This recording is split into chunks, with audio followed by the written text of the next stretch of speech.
When he was born, he weighed 4 pounds 11 ounces. He was skin and bones, had web fingers, and they started a whole series of testing. We didn't have any kind of clue that Ashley was going to have special needs when she was born, and found out just shortly after she was born that she was going to have multiple impairments. She may not be able to do anything at all for herself, any real meaningful quality of life from what the doctors were saying. We'll put it on. Okay, you finish up and you tell Mommy when you're done. You having fun? Put some over here.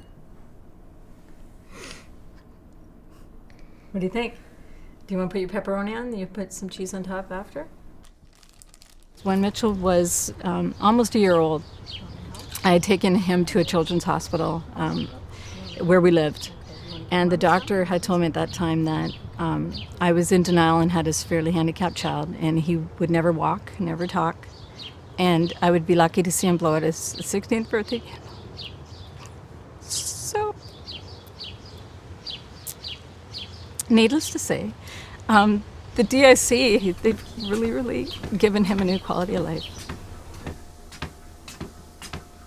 How are you doing? Good. Just kind of like a team of people that surrounded us to try and meet Ashley's needs. And through that process, well, now it's 21 years later, Ashley's doing things that the doctors never anticipated that she'd be able to do. You do it. Where's the other one? Look up. Look way up. Oh, it's so tricky. I got it. Good job. You did it. You did a good job. Do you want to do your puzzle?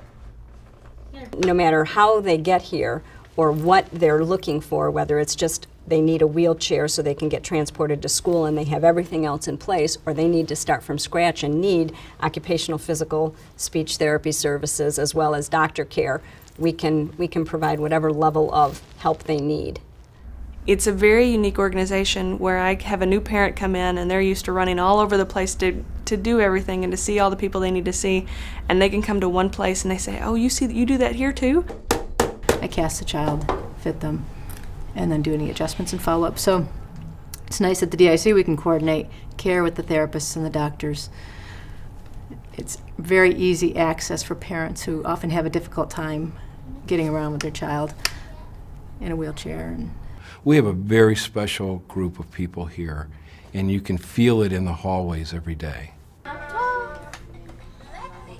First thing is I don't wear a white coat, usually. In fact, even making rounds on the floors, I have never worn a white coat, which I think is one thing that just is a signal to the kids that, that I'm not a scary person. And then I think just trying to directly talk to kids is pretty important. I shake their hands when I see them and talk to them directly and try to let them know what's going on. What brings Daniel here? What's he here for? He's here for therapy. I don't hear nothing. You don't hear nothing? Yeah. I hear. Can you hear it now? Mm-hmm. Okay, good. Let me feel your tummy, okay? Is that all right? Feels good. Okay, it feels kind of empty though. I can feel. Let's see if I can feel what kind of donut you had. It feels like a chocolate donut to me. Is that what it was? Yeah. Yeah? It took Ashley 8 years to use a spoon, but they didn't give up. Same thing with riding the bike. That was, I've lost track of the amount of years that it took for her to learn how to pedal. But we worked on pedaling for probably, my guess is about 6 years. And now we're working on steering. Oh, good. Okay, now look at me. What did you eat? Look at all of the pictures and find the picture that says we ate. Okay, go ahead and make it talk. Hamburger. You had a hamburger. Well, good. Let's make a whole sentence out of it, okay? So clear. I remember my first visit with Carrie, and she brought out the Dynavox, and I thought, what's she doing? Mitchell won't be capable of doing this. Well, he sat down, and after 5 minutes was talking, was speaking, and I was amazed. I actually sat and cried, and amazed just that this person saw the potential. Good. Now make it talk. We ate hot dog. Excellent. Good job. High fives. Okay.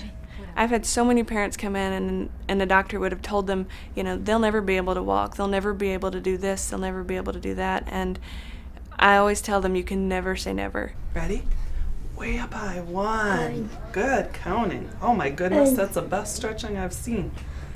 3. Mitchell doesn't sleep the night before. The night before he wakes up and we'll say workout, tomorrow's workout. And when we drive in the parking lot, he lets out a screech because he's so excited. And they work him hard, so it's not that he's going there for fun. As soon as Ashley pulls up, she giggles. And she's not like that other places when we go for different appointments because she knows that her friends are there. And she looks at her therapist as friends. Hey, show me that you want help. Show me how we're going to do it again. You want help? She views it, I know, as a place that's just joyful. Help me, friend. That's right. Good signing. Here we go. Give me some. There he is. Look Give me some. Give me some. You know, the kids, they're just loved on and cared for, and that is very unique. These people, they're amazing. From the time you walk in the door to the girls at the front desk, right up to the CEO and the doctors, they know you by name. They greet you with a smile, and they're there for the benefit of your child. I've seen them grow up. I've seen them take their first steps. I know all their families. I know their pets' names. You become attached to them. We love these kids. As a parent, if you would like your child to be treated the way you want your child treated and to reach for goals that you really want for your child, the Detroit Institute for Children is the place you have to bring your child. The vision for the organization is to take our services and expand them beyond the boundaries of Detroit. There's so many other kids that need the DIC, and I want to see it there for them, and I want to see it thriving and growing. We have the potential to provide the best therapy for these kids, and through donations and from grants and from the love of the community, we can make it a reality. There is hope, and there's no way to tell when a child is young what they can achieve. And I think that's our attitude here at DIC, is not to focus on the disability, but to focus on the untapped abilities and really say, you know, oh, I'm not going to say I'm going to discharge your child when he gets to here, because the sky's the limit. You don't know how far any child can go.